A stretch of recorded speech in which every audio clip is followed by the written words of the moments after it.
Hello student, मैं आपका शिक्षक मित्र आपका आपके यूट्यूब चैनल जिसका नाम 10th मैथ एंड साइंस है, मैं आपका हार्दिक स्वागत करता हूं। आज की वीडियो में हम कक्षा 8 के विज्ञान विषय के कुछ महत्वपूर्ण प्रश्नों पर चर्चा करेंगे। ये सभी परीक्षा उपयोगी प्रश्न हैं, परीक्षा की दृष्टि से अत्यंत महत्वपूर्ण है। तो शुरू करते हैं। हमारा पहला प्रश्न है, धान को शीत ऋतु में क्यों नहीं उगाया जा सकता? देखिए, धान जिसे हम चावल भी कहते हैं, एक खरीफ की फसल है। यानी चौमासे की ऋतु में इसे उगाया जाता है जब पानी बरसात अधिक होती है। तो धान एक खरीफ की फसल है। इसे उगाने के लिए अधिक मात्रा में पानी की आवश्यकता होती है। अगर इसे हम शीत ऋतु में उगाएंगे तो पानी की कमी से धान की फसल नष्ट हो जाएगी, क्योंकि शीत ऋतु में बरसात बहुत ही कम होती है। तो सही उत्तर है हमारा, इस तरीके से वापस से देख लीजिए इस उत्तर को कि धान एक खरीफ की फसल है।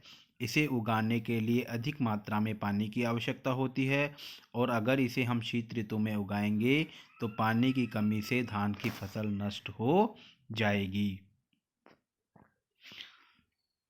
आइए चर्चा करते हैं दूसरे प्रश्न पर। बच्चों, बीजों को पानी में डालकर रखने पर कुछ मिनट पश्चात कुछ बीज पानी के ऊपर क्यों तैरने लगते हैं?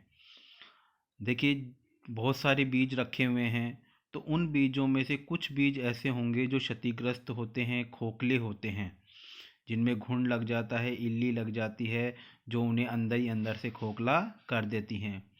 तो इन खोखले और ये क्षतिग्रस्त और जो खोखले बीज होते हैं, ये हल्के हो जाते हैं, और हल्के होने की वजह से जब इनको हम पानी में डालते हैं तो ये हल्के होने के कारण पानी की सतह पर तैरने लग जाएंगे। तो इसका उत्तर है, कुछ बीज क्षतिग्रस्त व पोले या खोखले होते हैं, इस कारण वे हल्के हो जाते हैं, और हल्के होने के कारण पानी की सतह पर तैरने लगते हैं। चलिए चर्चा करते हैं तीसरे प्रश्न पर। कुछ पौधे अन्य पौधों की तुलना में ज़्यादा अच्छी तरह से क्यों उगते हैं? देखिए, पौधों को बढ़ने के लिए, वृद्धि करने के लिए जल चाहिए, सूर्य का प्रकाश चाहिए, पोषक तत्व जो मिट्टी से मिलते हैं वो चाहिए। जिन पौधों को ये सब चीज़ें, अर्थात जिन पौधों को जल, सूर्य का प्रकाश, पोषक तत्व ये पर्याप्त मात्रा में मिल जाते हैं, वे अन्य पौधों की तुलना में अच्छी तरीके से उग जाते हैं। और जिन पौधों को इनमें से कोई एक चीज़ नहीं मिलेगी तो वो ज़्यादा दिनों तक जीवित नहीं रह पाएगा और समाप्त हो जाएगा। आइए चर्चा करते हैं अब अपने अगले प्रश्न, चौथे प्रश्न पर। कुछ रेशे संश्लेषित क्यों होते हैं? देखिए, कुछ रेशे संश्लेषित कहलाते हैं क्योंकि ये मानव के द्वारा बनाए जाते हैं। मानव के द्वारा बनाए गए अप्राकृतिक रेशे होते हैं, इसलिए इन्हें हम संश्लेषित रेशे कहते हैं, और इन्हें रासायनिक प्रक्रमों द्वारा बनाया जाता है। देखिए, रेशे दो प्रकार के होते हैं। एक तो प्राकृतिक रेशे। प्राकृतिक रेशे जो हमें या तो पेड़ों से मिलेंगे या जंतुओं से मिलेंगे, जैसे रुई पेड़ों से मिलती है। इसी प्रकार से चमड़ा, जो कि हमें जो जानवरों की त्वचा से मिलता है।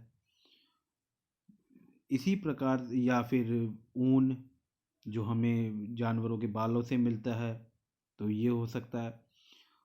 तो और कुछ ऐसे रेशे होते हैं जो फैक्ट्रियों में बनते हैं, जिन्हें जो जंतुओं या पेड़ों से नहीं मिलते हैं, जो केवल फैक्ट्रियों में बनते हैं, मानव द्वारा बनते हैं। तो ऐसे अप्राकृतिक जो रेशे होते हैं उन्हें हम संश्लेषित रेशे कहते हैं, क्योंकि इन्हें रासायनिक प्रक्रमों द्वारा बनाया जाता है।